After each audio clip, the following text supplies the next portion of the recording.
예, 수험생 여러분, 자, 우리 이어서 보도록 하겠습니다. 53페이지입니다. 기본서 53페이지 보면 납세무 소멸이 나옵니다. 소멸 사유를 보는데요.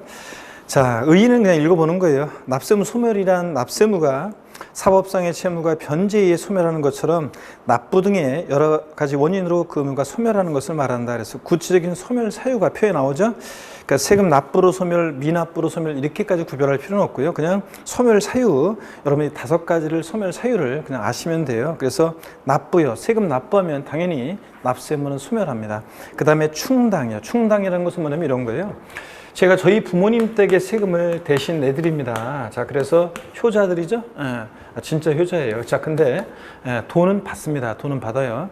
자, 공부해서 하는 부모 자식 간에도 분명하게 합니다. 그래서 뭐 용돈 드리든 제가 봉투 가끔씩 뭐 드리든 그 명절 때라든가 무슨 생신 때 드리든 또 아니면 저희 부모님이 저한테 기름값 하라고 저희 엄마가 돈을 뭐 저한테 봉투를 주시든 뭐 그런 건 그런 거고. 자, 근데 이런 것들은 또 공부해서 하는 분명하게 해서 돈을 받고 대행만 대신 제가 해드리는 건데 어떤 간에 저희 부모님 댁에 이런 안내문이 온 적이 있어요. 30원의 세금을 환급받을 게 있는데 과혼합으로 자, 더 냈든 아니면 더 징수를 했든 자, 그래서 환급받을 게 있습니다. 그 다음에 이번에 낼 세금이 있는데 그 중에서 30원만큼을 세금에 충당했다 이런 안내문을 제가 받은 적이 있습니다. 자, 여러분 보세요. 환급금 30원을 환급 절차에서 환급을 받고 또 이번에 세금을 내고 그럴 필요가 뭐 있어요? 이번에 돌려받을 30원과 낼 세금을 서로 30원만큼을 상계 처리합니다. 그러면 상계 처리되어지는 만큼 30원만큼은 세금에 충당되어졌다고 하니까 충당되어지는 만큼 납세무는 소멸합니다. 그래서 30원 빼고 나머지만 납부하면 되겠죠. 자, 그래서 말뜻만 알면 됩니다. 충당되어지는 만큼 납세무는 어떻게 한다? 소멸한다. 충당. 그 다음에 부가 취소요. 여러분 취소는 소급표가 있다. 민법에서 배워요. 그래서 세금 부과를 취소하면 처음 세금 부과했을 때로 소급해서 효력이 샥 없어집니다. 그러니까 부가 취소 소멸 사유입니다. 그 다음에 부과권의 제척기간 만료 그랬는데 여러분요. 제척기간 뭐냐? 세금을 국가나 자체가 우리에게 부과할 수 있는 그 기간을 법정 기간을 정해놨어요. 만약에 이 세금을 국가 자체가 우리에게 부과할 수 있는 법정 기간을 정해놓지 않으면 30년 전, 40년 전에요. 제가 세금을 당시에 안 냈대요. 또는 덜 냈대요. 그래서 이번에 가산세 폭탄 안겨옵니다. 그러면 30년 전, 40년 전이요. 저는 작년 일도 잘 생각이 안 나는데 그러니까 법적 안정성을 위해서 세금을 부과할 수 있는 법정 기간을 정해놓고 그 기간이 만료하면 더 이상 세금을 부과할 수 없도록 합니다. 자, 그래서 요거 자세한 기간은 이따가 또 보기로 하고요. 일단 제척 기간 만료, 소멸 사유라는 거. 또 그 다음에 징수권의 소멸시효 완성 그래서요. 이게 뭐냐면 국가나 자체가 우리에게 세금을 부과할 수 있었음에도 불구하고 부과하지 않고 일정한 시간이 지나면 유명한 말이 있죠. 권리 위에 잠자는 자는 보호하지 않는다. 그래서 권리를 행사할 수 있었음에도 불구하고 행사하지 않고 시간이 지나면 시효가 완성해서 더 이상 세금을 부과할 수 없도록 합니다. 그래서 소멸 사유 5가지요. 자, 납부, 충당, 부과권의 취소, 제척기간 만료, 소멸시 완성 5가지는 소멸 사유라는 거 여러분 꼭 기억하시고요. 자, 그럴 때 소멸 사유 아닌 것도 제가 한번 정리해 드릴게요, 여러분들. 소멸 사유 아닌 거요. 자, 한번 봅니다, 여러분. 납세무 소멸 사유 5가지를 받고 소멸 사유 아닌 거. 자, 3가지를 제가 한번 정리해 드리겠습니다. 소멸 사유 아닌 거예요. 먼저요, 여러분. 납세자의 사망이요.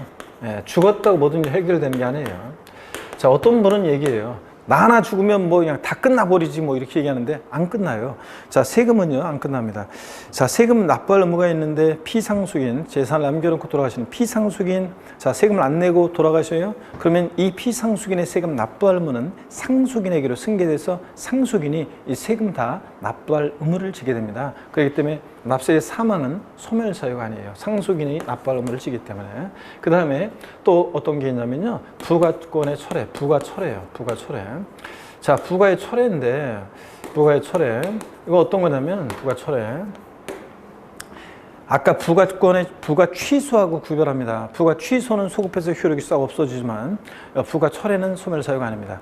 자, 고지서를 보냈는데 근데 납세 고지서를 보냈는데 도달이 안 돼요. 주소나 영업소가 불분명해서. 그러면 고지서 보냈던 것을 걷어들여요. 그랬다가 철회, 걷어들였다가 주소 영업소 확인해서 다시 보냅니다. 그러니까 부가 철회는 소멸사유가 아닙니다. 그 다음에 법인의 합병이요. 법인의 합병, 이것도 소멸사유가 아닌데요. 자, 무슨 얘기냐면 법인의 합병, A법인이 만약에 세금을 납부할 의무가 있어요.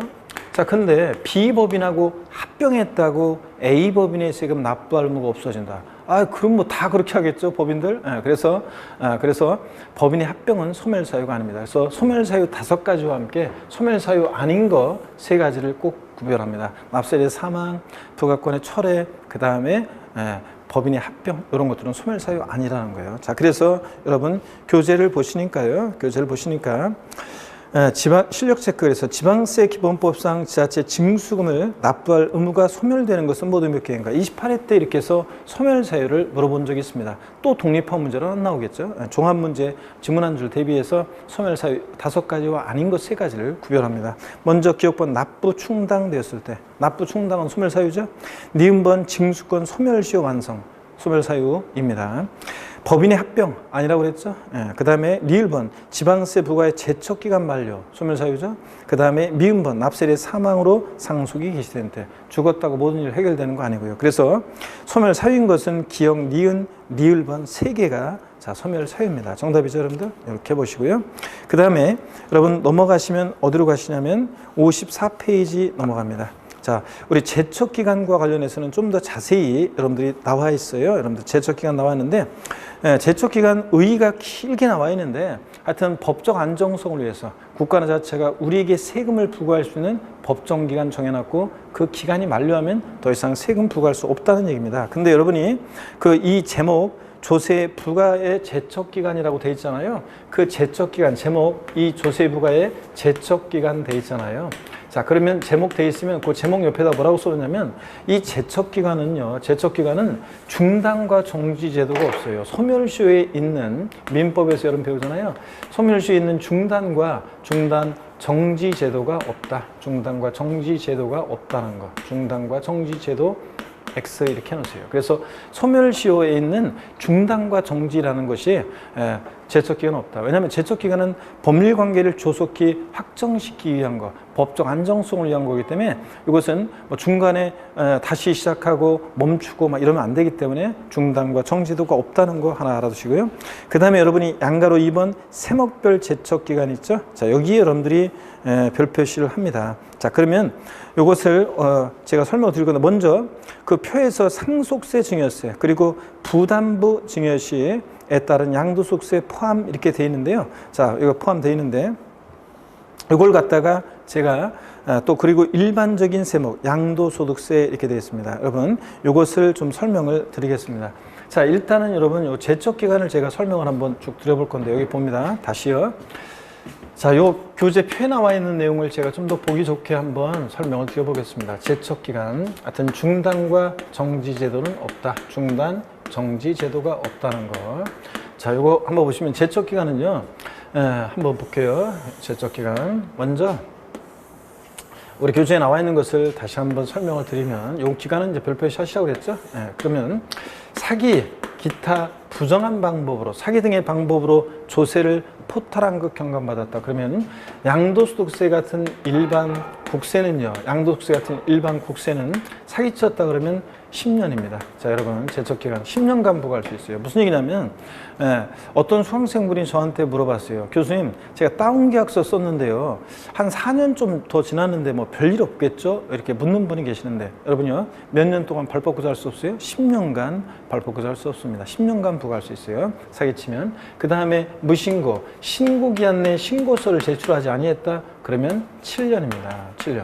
7년간 부과할 수 있습니다. 또 나머지 기타 사유는 일반적으로 기타는 5년입니다. 자, 그래서 여러분 양도소득세 같은 일반 국세 제척 기간 나왔다. 리듬을 타면서 높이로 외웁니다. 10년, 7년, 5년. 이렇게 10년, 7년, 5년. 사기쳤다 10년, 무신고 7년, 기타 5년. 이렇게 외웁니다, 여러분. 자, 그다음에 상속세, 증여세.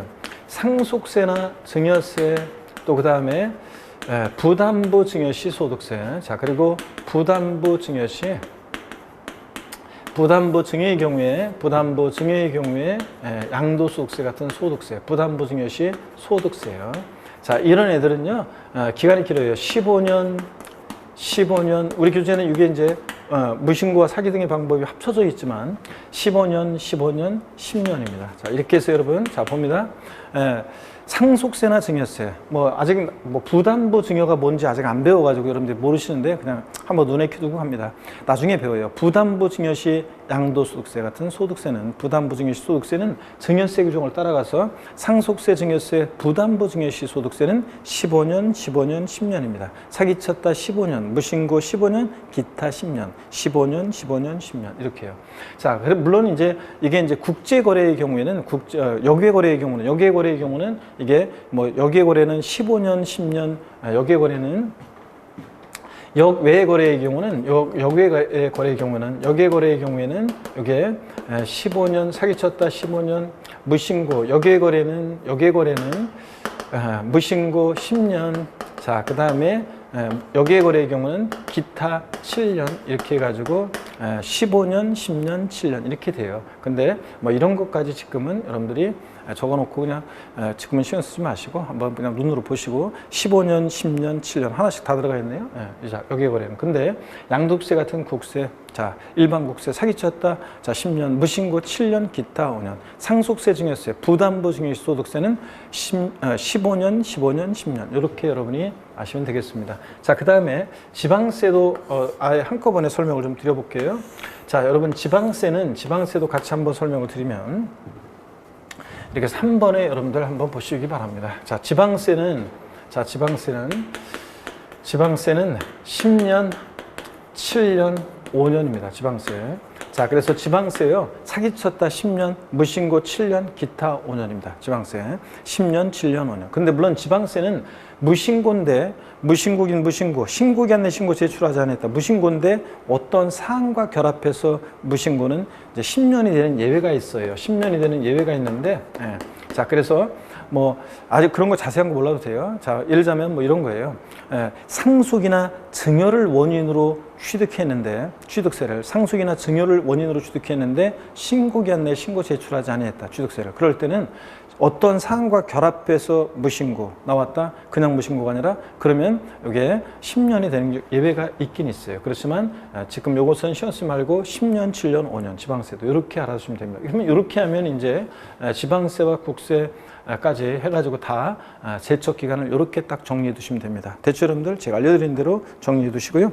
그 다음에 54페이지 그래서 지방세 제척 기간 별표시 하시고 요거까지 다 설명을 드렸습니다.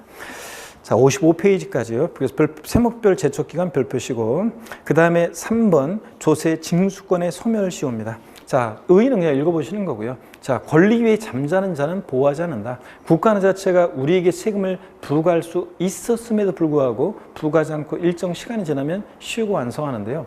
예를 들자면 이런 거예요. 여러분, 제가 만약에 한 11년 전에 제가 시군구에 건축 허가를 받아가지고 건물을 준공했어요. 5월 달에. 근데 옛날에 그때 5월 달에. 그러면 재산세는 6월 1일을 기준으로 과세 기준일로 해서 부과하기 때문에 5월 달에 제가 준공이 됐으면 쥐들이 그 건축 허가를 나한테 내주고 그랬으니까 내가 건물 지었다는 걸 알 거 아니에요. 그런데도 그해 6월 1일 기준으로 해서 재산을 내가 이제 소유하고 있으니까 재산세를 제 고유하고 건축한 이 건축물에 대해서 재산세를 부과했었어야 되는데 부과하지 않았어요. 그리고 한 10년 넘게 시간이 지난 다음에 지금 와가지고 있죠. 그 당시에 그 우리가 공무원이 인수인계 하다 보니까 새로운 공무원이 와가지고 인수인계 하는데 그게 좀 인수인계가 잘못돼가지고 그때 세금을 부과를 미처 못했어. 그러니까 지금 내 이렇게 할 수 있다 없다? 없다 그런 얘기입니다. 세금을 부과할 수 있었는데도 불구하고 부과하지 않고 시간이 지났으니까 시효가 완성합니다. 자, 양가로 이번 소멸시효 기간이요. 조세 징수권을 행사할 수 있는 때로부터 5년 밑줄입니다. 자, 단 5억 원 이상의 국세와 5천만 원 이상의 지방세는 10년간 행사하지 않으면 소멸시효가 완성한다. 밑줄이고 여기 어떤 건지 소멸시효 기간도 다시 한번 정리해 드립니다. 우리 교재 나와 있는 것을 다시 한번 정리해 드리면 소멸시효 기간입니다. 이거는 소멸시효 기간은요, 국세와 지방세가 나눠서, 자, 지방세는 소멸시효 기간이 금액에 따라 달라지는데 5천만 원, 자, 미만은 5천만 원 미만은 소멸시효가 이게 5년입니다. 5년 지나면 시효 완성합니다. 근데 이게 5천만 원 이상이잖아요. 5천만 원 이상은 5천만 원부터는 10년입니다. 5천만 원부터는 10년. 자, 그래서 지방세는 5천만 원 미만은 5년, 5천만 원 이상은 10년에 소멸시효가 적용됩니다. 국세는요. 국세는 자, 금액이 달라요. 5억 원. 자, 이상의 국세는 5억 원 이상의 국세, 이거 죄송합니다. 5억 원 미만. 5억 원 미만의 국세는 5년이고요. 5억 원 미만은 5년이고, 그 다음에 5억 원 이상의 국세는 이게 10년입니다. 자, 그러니까 소멸시효 금액이 달라요. 자, 그래서 지방세는 5천만 원 미만 5년, 5천만 원 이상은 10년이고, 국세는 5억 원 미만은 5년, 5억 원 이상의 국세는 10년에 소멸시효가 적용됩니다, 여러분. 자, 그 다음에 여러분 계속 이어서 보시면요. 그 개념 플러스의 제척임과 소멸시효 비교가 나와 있잖아요. 요거 뭐 형성권이지 청구권이지 이런 거 여러분들 전혀 몰라도 됩니다. 자, 뭐만 보시면 되냐면 거기에 기간하고 그 다음에 기간은 설명드렸고 지금 중단과 정지를 봅니다. 제척 기간은 중단과 정지 없음이라고 되어 있죠. 며칠? 소멸시효는 있음, 중단과 정지가 있습니다. 근데 소멸시효 중단, 사유, 정지, 사유 이런 것들은 한 번도 시험에 안 나왔고 나중에 제가 설명을 살짝 드릴 거예요. 자, 지금은 시간 쓰지 마세요. 자, 그래서 가장 중요한 내용들만 여러분들이 알고 일단 이번 순환에 가셔야 되겠습니다. 자, 그러면 여러분요, 이게 보니까 소멸시효와 제척기간이요, 요거 자, 도대체 둘 다 소멸 사유인데, 납세무가 소멸하는 사유인데 이게 어떤 차이점이 있냐? 자, 그러면 이런 거예요, 사실은. 자, 거기 비교가 나와 있지만 뭐 형성권, 부과권 막 이렇게 되어 있지만, 자, 여러분 저로부터 청구권 이렇게 되어 있지만, 우리가 제척기간이라는 것은 이런 거예요. 예를 들자면 과세당국에서 내가 사기친 거, 다운계약서, 업계약서 써서 양도세 신고한 거, 신고 안 한 거 이런 것들을 과세당국에서 처음에 몰랐던 거예요.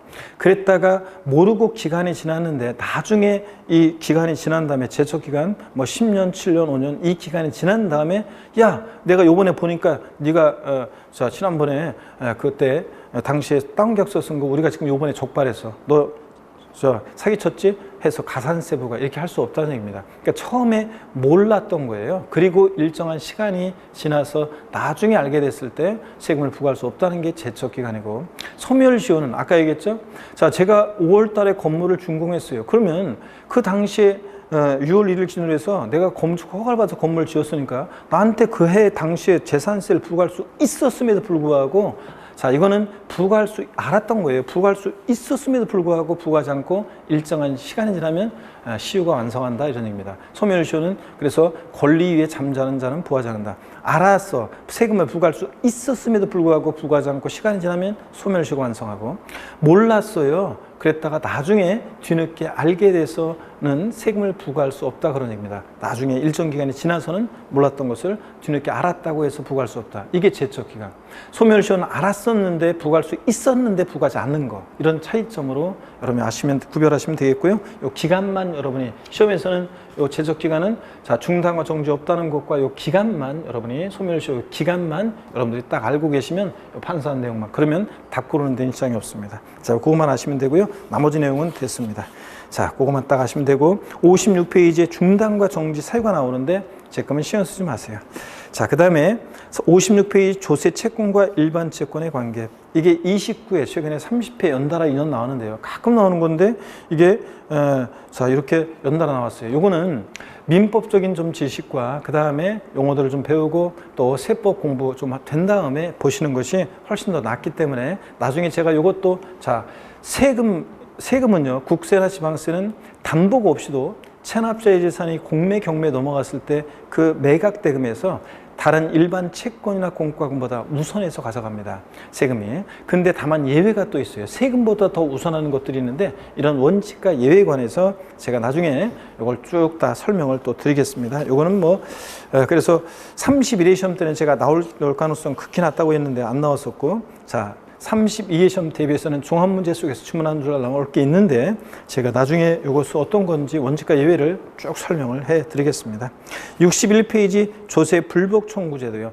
우리가 국가나 자치로부터 조세에 관해서 부당한 처분을 받아요. 그럼 가만히 있으면 안 되겠죠? 당장 뛰어가서 그냥 세무공무원 멱살을 딱 잡으면 나만 세고랑이지. 그래서 정당한 절차를 밟아서 우리가 조세 불복제도 권리구제를 받아야 되는데요. 요것과 관련한 것도 요것도 최근에는 뭐 26회 때는 종합문제, 그러니까 23회 때 딱 한 번 시험에 나왔다가 26회 시험 때 종합문제 속에서 지문 한 줄 나왔다가 30회 나왔는데 독립함제로 요것도 전반적으로 출제 가능성은 낮지만 제가 또 나중에 한번 또 어떤 건지 또 설명을 드리겠습니다. 지금은 여러분이 넘어갑니다. 어디로 가시냐면, 여러분이 어디로 가시냐면, 쭉 넘어갑니다. 자, 우리가 67페이지에서, 기본서 67페이지에서 한 장 딱 넘기니까 제2편 지방세가 나옵니다. 자, 이렇게 해서 제1편 지방세, 이번 순환에서는 조세 총론에서 가장 많이 출제되고 가장 출제가 유력시되는 내용을 제가 이번 순환에 강의를 했고요.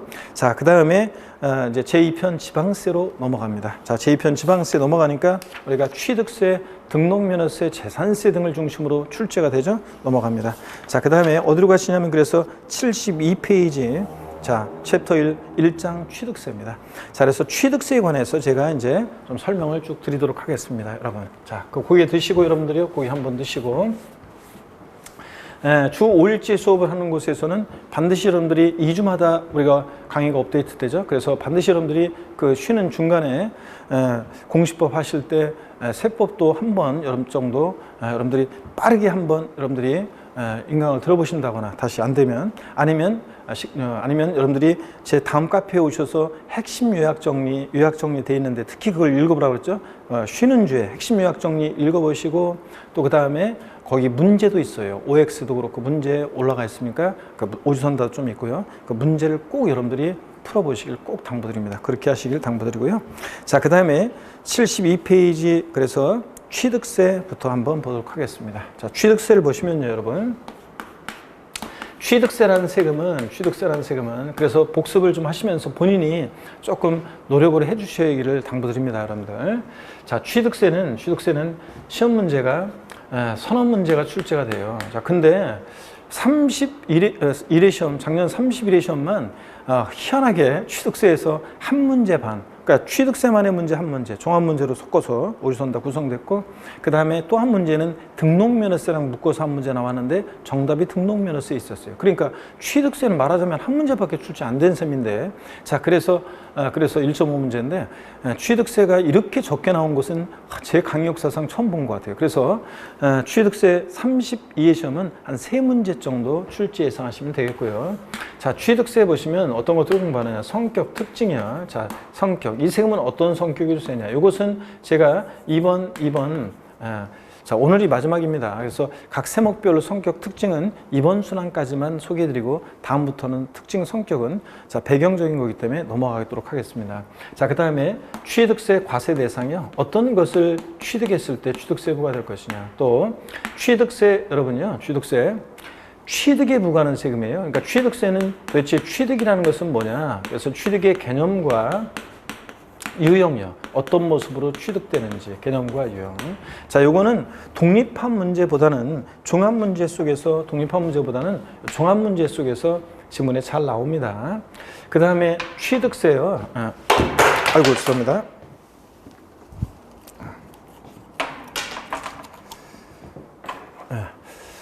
자, 요건 편집하시고 자, 보겠습니다. 취득세. 자, 취득세. 또 보시면 납세 의무자가 누가 될 것이냐, 취득세 납세 의무자가 누가 될 것이냐, 취득세 납세 의무자는 여러분요, 취득세 납세 의무자는 누가 될 것이냐. 이것은 시험에 취득세 납세 의무자는 거의 시험에 나온다고 생각하시면 돼요. 납세 의무자는 여러분들 이번 32 시험에서 취득세 납세의무자는 시험에 나온다 이렇게 생각하시고 잘 보셔야 되는 그런 부분입니다. 누가 납세의무자가 될 것이냐. 또 취득세 취득의 시기요. 어느 때를 취득 시기로 볼 것이냐. 네. 여러분 취득세는 취득일로부터 취득한 날로부터 60일 내 신고 납부합니다. 자 그런데 이거 신고 납부 기한이에요. 취득세. 근데 취득세 신고 납부 기한인데 하루만 딱 지나면 가산세고요. 자 그러면 어느 때부터 60일에 신고 납부할 것이냐. 매매 같으면 계약일로부터인지 잔금지급일로부터인지 등기일로부터인지 자 이게 문제가 되겠죠. 그래서 취득시기 판정이 의미가 있고 최근에 또 거의 뭐 2년에 한 번씩 취득시기가 시험 문제에 나왔습니다. 2회 시험에서 30회 시험 때 나왔는데 독립화 문제로 31회 시험도 취득시기가 종합문제 속에서 질문한 줄 나왔고요. 자 그래서 의미가 있다. 그 다음에 취득세 세금 계산 어떻게 할 것이냐. 과세표준이라는 거예요. 취득세 과표 결정되면 곱하기 세율에서 우리가 산출세액을 구합니다. 자 그래서 취득세는 세금 계산을 어떻게 할 것이냐. 이 과세표준과 세율에 관한 것이 시험에 또 자주 출제되고 중요합니다. 어렵고. 근데 이 과세표준과 세율 부분에서 31회 시험은 한 문제밖에 안 나오다 보니까 한 문제 반 나오다 보니까 안 나왔는데 자 과세표준은 종합문제 속에서 질문한 줄 나오고 세율은 안 나오고 그런데 이 과세표준과 세율은 여러분 시험에서 중요하다. 자 그래서 별표 3개입니다. 그래서 출제 가능성이 높고요.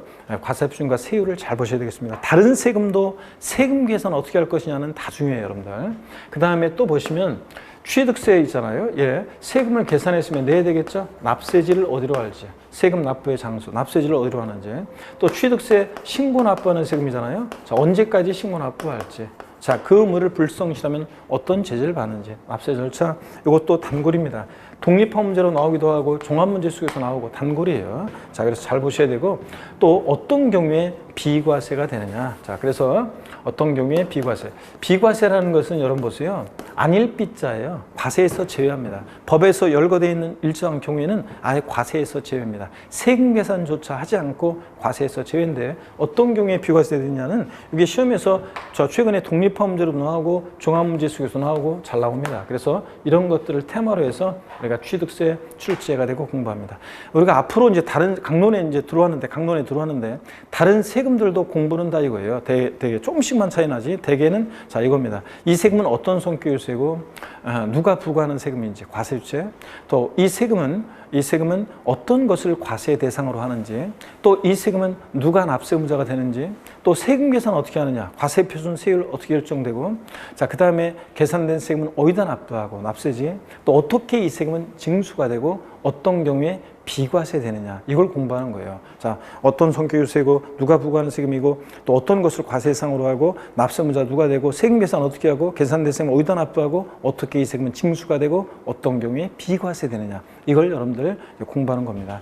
자, 그래서 우리가 이제 이렇게 각 세목별로 이런 내용들을 계속 이제 심화시켜서 공부하다가 나중에는 이제 횡으로 비교해서 또 정리도 하고 또 그 다음에 이걸 또 압축도 하고 또 압축한 걸 또 압축도 하고 이렇게 해서 이제 우리가 시험장 가는 겁니다. 그 과정까지는 우리가 이제 좀 시간이 길고 그 기간까지는 여러분들이 인내심을 갖고 꾸준히 이렇게 수강하시는 것이, 공부하는 것이 중요하다는 거 말씀드립니다.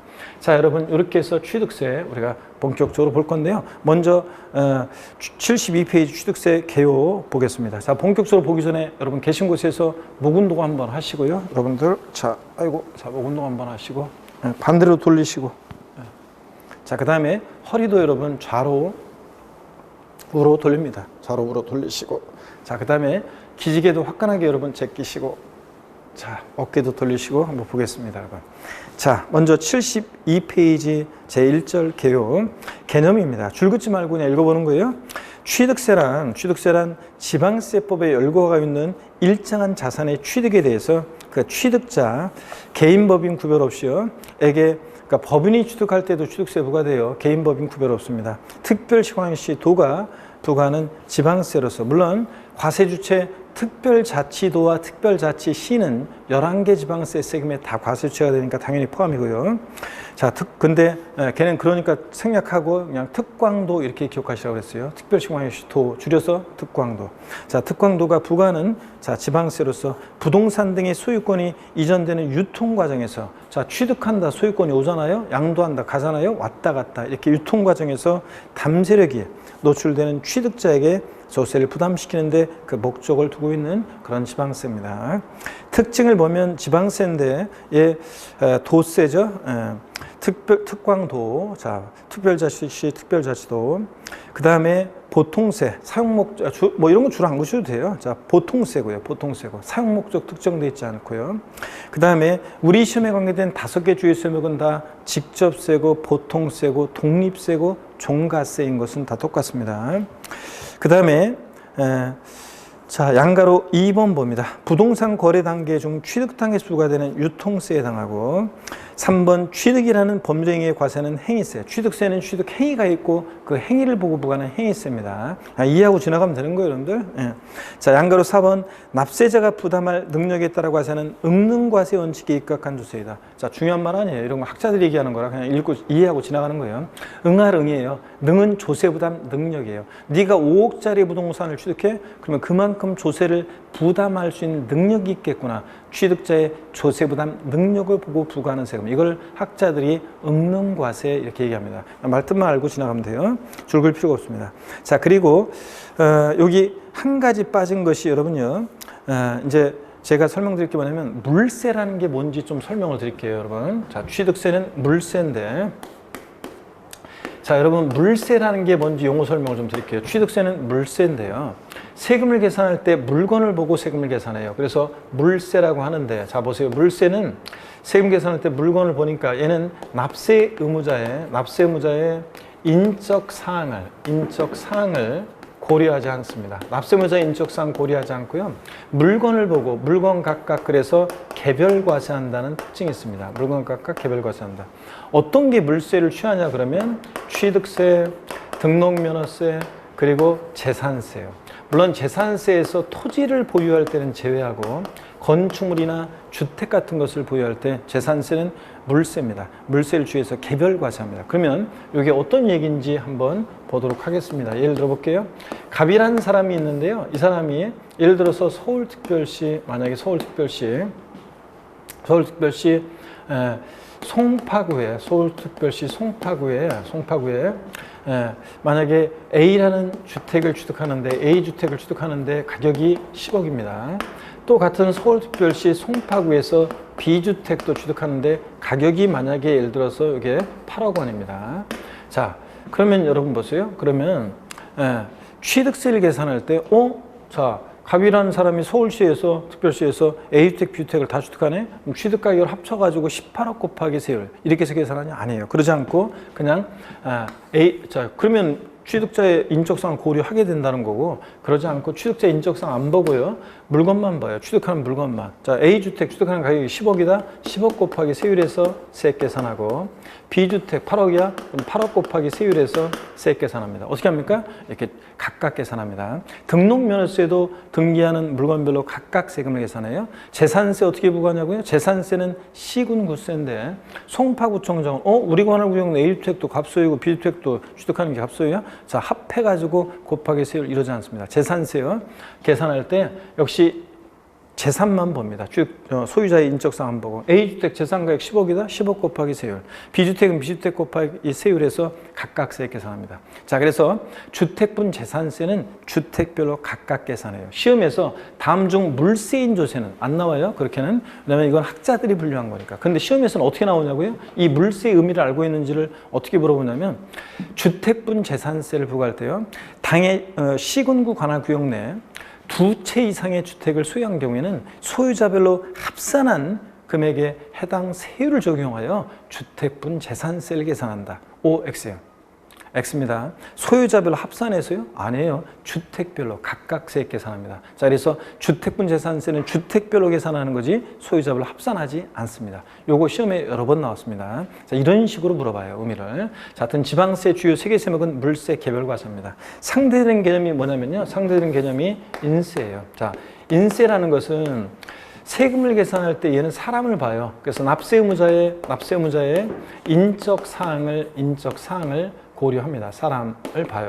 납세 의무자의 인적 사항을 고려해서 납세 의무자의 인적 사항을 고려해서 그 사람을 중심으로 얘는 합산과세한다는 그런 특징이 있어요. 합산과세합니다. 그래서 어떤 게 인세를 취하냐면요. 그러면 자, 재산세에서 토지를 보유할 때 그래요. 토지분 재산세. 그럼 진짜 그런지 한번 볼까요? 을이라는 사람이 예를 들어서 여러분 보세요. 을이라는 사람이 만약에 이번에는요. 을이라는 사람이 서울특별시 노원구에 A 상가 토지를 보유합니다. A 상가 토지를 보유하는데 이 상가 토지 가격이 만약에 예를 들어서 A 상가 토지 가격이 30억 원이에요.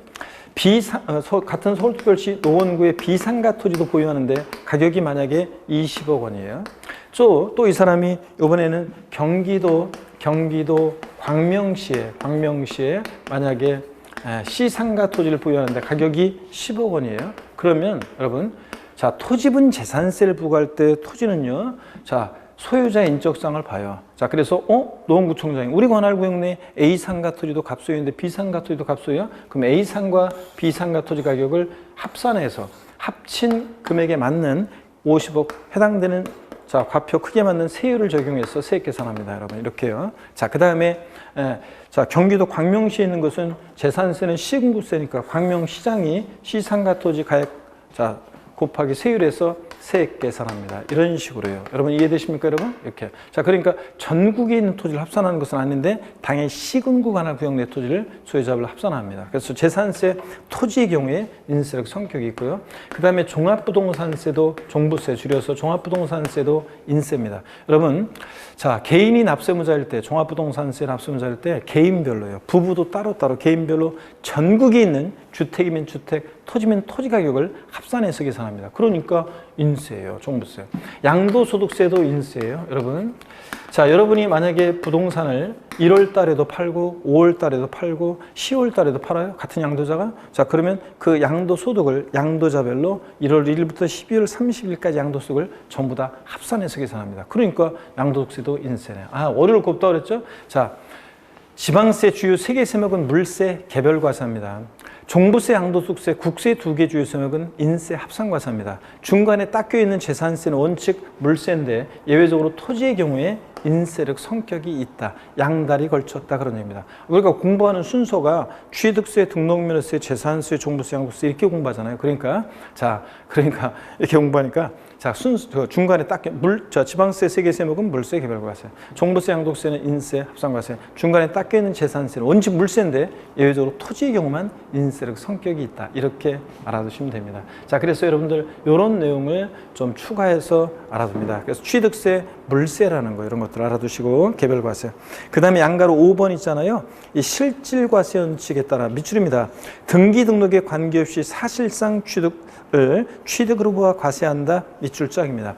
이 실질과세 원칙이라는 게 어떤 건지 좀 소개해 드리려고 해요. 우리 부동산 세법에서는 이 실질과세 원칙이 대단히 중요합니다. 이걸 이해하면 많은 내용을 외우지 않아도 되는데요. 제가 실질과세 원칙이 뭔지 좀 설명을 드리도록 하겠습니다. 자, 실질과세 원칙이 어떤 건지 제가 이쪽에 쭉 한번 설명을 드려볼게요, 여러분들. 자, 기초입문과정을 들었던 분들은 여기에 이제 기초입문과정을 들었던 분들은 역시 배웠는데요. 다시 한번 여러분 또 보시고 처음 또 기본서부터 보시는 분들이 계셔서 잘 한번 보시기 바랍니다. 여러분 실질과세 원칙이라는 게 있어요. 실질과세 원칙. 지방세 기본법, 국세 기본법에 나오는 이 실질과세 원칙을 제가 좀 이것을 조금 각색해서 설명을 좀 드리겠습니다. 먼저 귀속의 실질 그 내용으로 해요. 귀속의 실질. 세금의 귀속을 실질적으로 해라. 그 말은 보세요. 실질적인 소유자에게 세금을 귀속시켜라 그런 얘기입니다. 세금의 귀속을 실질적으로 해라. 그 말은 실질적인 소유자에게 세금을 귀속시켜라 그런 얘기인데, 자, 어떤 얘기인지 한번 보겠습니다. 어떤 재산에 대한 실질 권리자, 실질 소유자가 있어요. 실질 권리자, 실질 소유자가 있고 등기등록 명의자가 있습니다. 등기등록 이게 일치하는 게 일반적인데요. 일치하지 않을 때요. 이게 일치하지 않을 때 세금은 누구한테 귀속시킬 것이냐 그런 얘기입니다. 자, 명의자와 실질 소유자, 권리자가 달라요. 이럴 때 누구한테 귀속시키느냐? 자, 실질과세 원칙에 따라서 세금의 귀속을 실질적으로 하니까 이 실질 권리자에게 세금을 귀속시켜라. 그래서 실질 권리자, 명의와 상관없이 실질 소유자, 권리자가 납성자가 됩니다.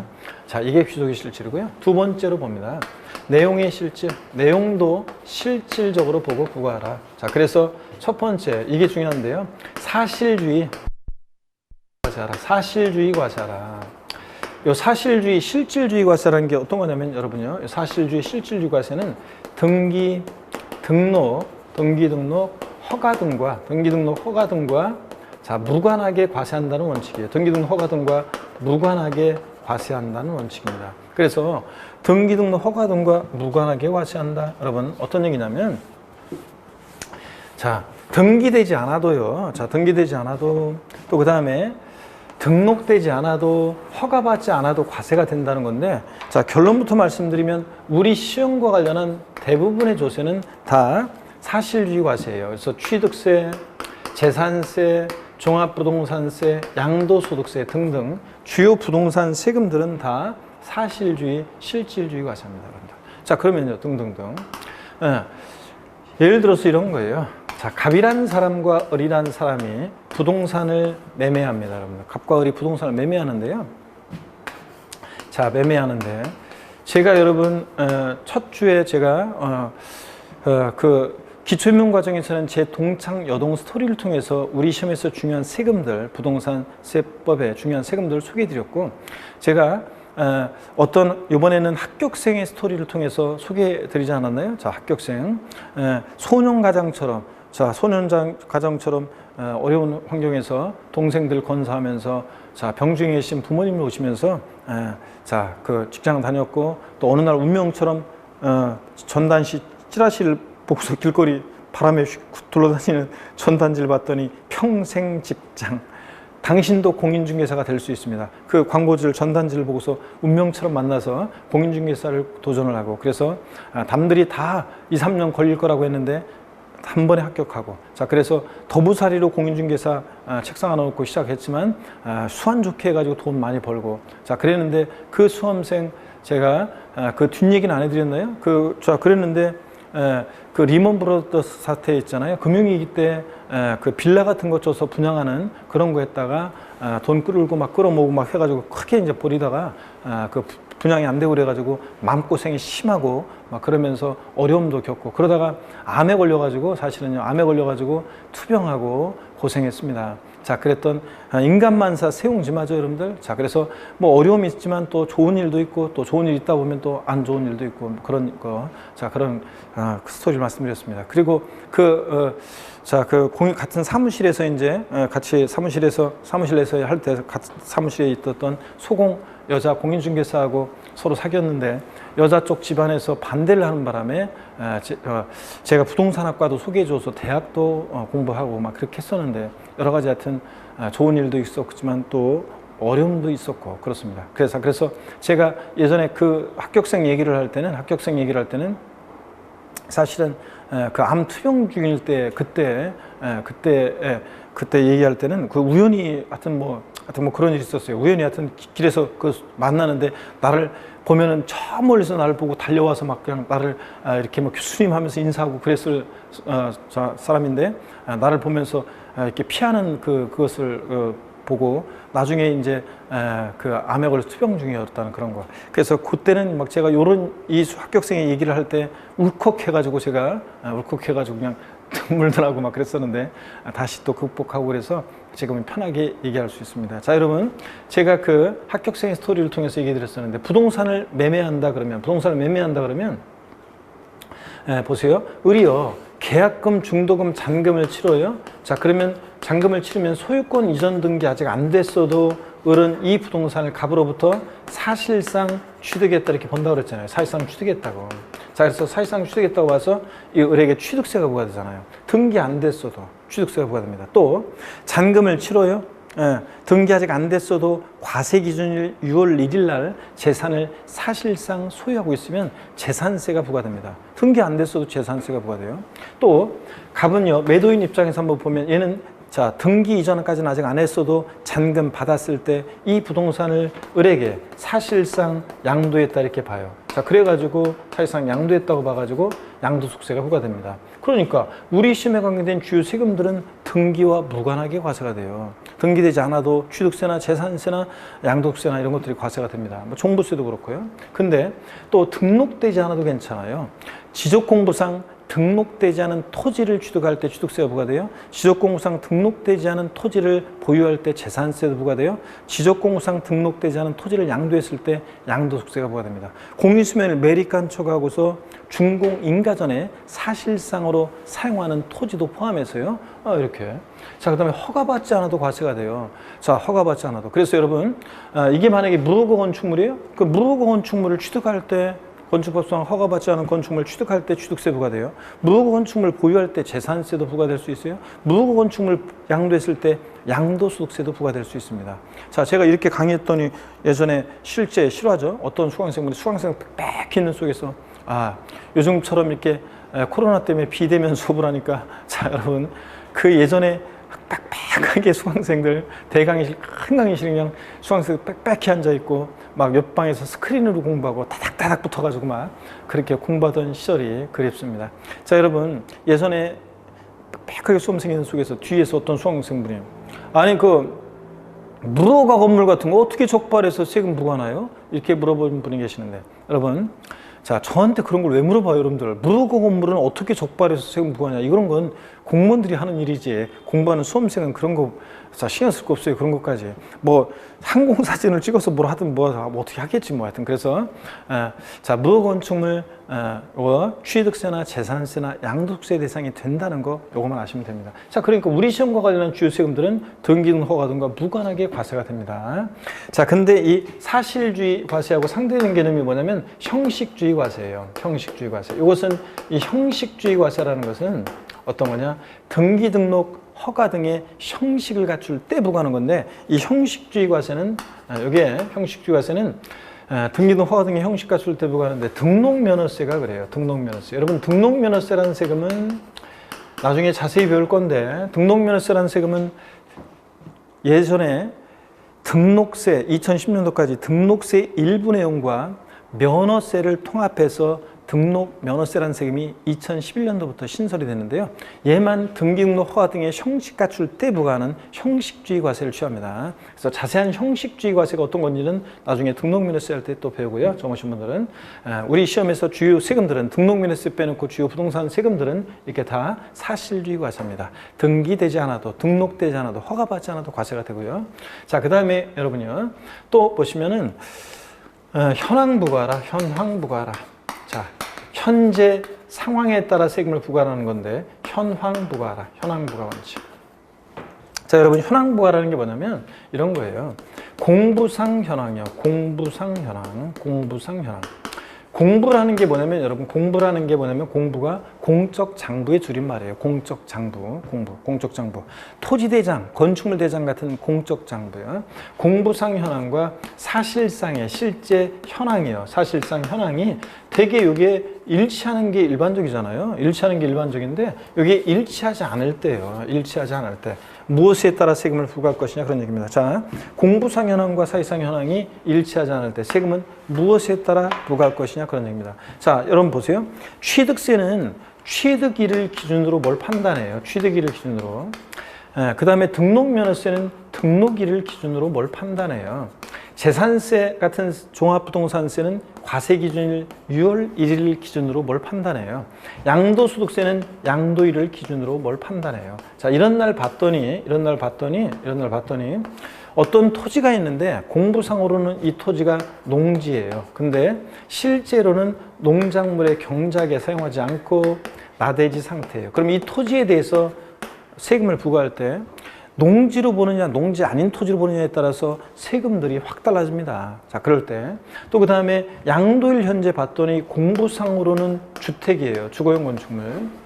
근데 실제로 양도일 현재 봤더니 영업용 건물로 사용하다가 양도합니다. 그러면 요거 어떤 것으로 주택으로 과세할지 상가로 과세할지에 대해서 뭐로 보느냐에 따라서 양도소득세는 확 달라집니다. 또 상업용으로 건축 허가 받은 오피스텔이에요. 오피스텔은 원래 상업용입니다. 건축물이에요. 근데 보일러 깔고 주민등록 전입이 되고 주거용으로 사용하다가 양도합니다. 그러면 주택 양도인지 상가 양도인지 이런 게 문제가 되겠죠. 자, 그럴 때 세금은 무엇에 따라 과세하라? 사실상 현황에 따라 부과하라. 공부상 현황과 사실상 현황에 따라 다르면 공부상 현황과 사실상 현황이 다르면 무엇에 따라? 사실상 현황에 따라 세금을 과세하라. 이게 현황부과 원칙입니다, 여러분. 그래서 주거용으로 상업용으로 건축허가 받았어도 주거용으로 사용하다 오피스텔 양도하면 오피스텔은 이거 주택입니다.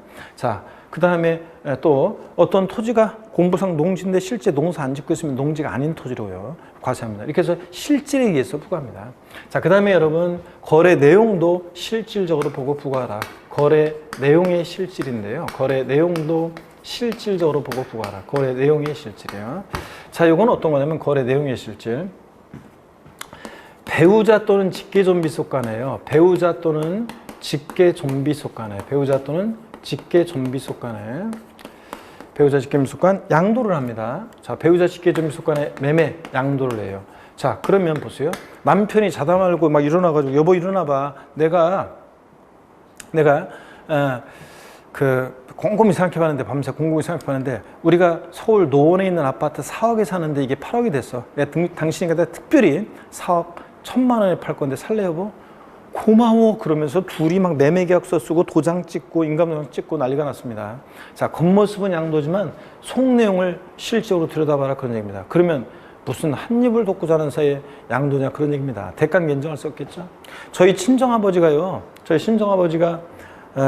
2억에 산 아파트인데요. 이게 지금 4억이 됐대요. 근데 저한테 지금 주시려고 하는데 명의 이전을 바로 하면 세금 많이 나온다며요. 그러니까 이걸 갖다가 저희 아버지가 2억에 샀으니까 저한테 2억 500만 원에 파는 거로 매매계약서 쓰면 어떨까요? 자, 여러분들 겉모습은 양도지만 속내용을 실제로 들여다보면 대가견정을 썼겠죠. 무슨 한 입을 돕고 자는 사이 부모 자식 간에 증여로 추정해서 증여세가 부과됩니다. 자, 그래서 증여세가 부과되는데 물론 추정이니까 반대 증거가 있으면 깨져요. 배우자 직계존비 속간에도 대가 있다는 것이 입증이 되면 양도로 보는 경우도 있어요. 뭐 대표적으로 공매, 경매를 통해서 취득하는 경우. 자, 나중에 배울 얘기인데 이런 것은 양도세에서 공매, 경매를 통해서 취득하는 경우예요. 아버지 재산에 공매나 경매 넘어갔어요. 아들이 달려가서 경락을 받으면 그때는 대관계가 존재하잖아요. 등기 등록을 요하는 재산, 부동산 같은 것을 부부간에 교환합니다. 자, 남편 명의, 부인 명의 이걸 서로 교환해요. 그때는 역시 공시가 되니까 대관계가 입증이 되죠. 이런 경우 등에 있어서는 양도로 보는 경우도 있다. 그렇지만 원칙적으로 배우자 직계존비 속간의 양도는 무슨 한 입을 돕고 하는 사이 부모 자식 간에 증여로 추정해서 증여세 부과한다. 이렇게 여러분이 딱 알아두시면 되겠습니다. 자, 이게 실질과세 원칙입니다. 자, 그래서 이 내용을 여러분들이 꼭 필기를 해놓고 이해해 두시면 되겠습니다. 자, 다시 봅니다. 실질 권리자와 명의자가 다르면 세금은 누구한테? 명의와 상관없이 실질에 의해서 실질 권리자, 소유자에게 귀속시켜라. 사실주의 과세하라. 등기, 등록, 허가 등과 무관하게 과세한다. 등록면허세만 형식주의 과세하고 우리 주요 부동산 세금들은 사실주의, 실질주의 과세합니다. 자, 그 다음에 공부상 현황과 사실상 현황이 다르면 무엇에 따라서? 사실상 현황에 따라 부과하라. 자, 그 다음에 여기 봅니다. 거래 내용도 실질적으로 보고 부과하라. 이런 것들 여러분들 아시면 되겠습니다. 자, 그래서 자세히 제가 소개해드렸고 양가로 6번입니다. 신고납부 세목에 해당하므로 신고납부를 불성시하면 가산세부가 되고요. 양가로 5번 취득가액, 취득세 면세점 배웠어요. 취득세는 취득가액, 산출세가 아니라 취득가액이 얼마? 50만 원 이하일 때 취득세를 부과하지 않습니다. 그러니까 50만 원일 때는 취득세는 부과하지 않는다. 취득가액 50만 원이면 부과하지 않는다는 거 밑줄 쫙이고요. 자, 그 다음에 73페이지 실력체크 문제 보겠습니다. 취득세 특징에 대한 설명으로 틀린 것은 그랬습니다. 1번 취득세는 과세 대상 물건의 소유권이 이동되는 과정에서 담세를 포착한 응능과세다. 그래서 유통과세고 응능과세. 2번 소유권의 취득 사실의 과세함으로 유통세로 분류하고 뭐 좀 1번, 2번 표현이 조금 그렇긴 하지만 하여튼 유통세, 응능과세 다 맞는 말이고요. 3번 취득가액이 50만 원인 경우 취득세를 부과한다 그랬나. 그래요? 취득가액이 50만 원 이하일 때 부과하지 않으니까 50만 원이면 부과하지 않습니다. 50만 원 포함해서 아래로 놓으니까. 그래서 부과한다 틀렸습니다. 3번 정답. 4번 소유권의 취득행위의 과세는 행위세고, 그 다음에 취득세, 엉능 과세 원칙 뭐 똑같은 얘기입니다. 자, 그 다음에 제2절 취득의 의미다. 여러분, 취득세에서 취득이라는 것은 도대체 뭐냐? 취득세는 취득에 부과하는 세금이니까 또 어떤 모습으로 취득되는지 취득의 유형, 이런 것들을 쭉 소개를 해드리겠습니다. 잠깐 쉬었다가 이어서 보겠습니다.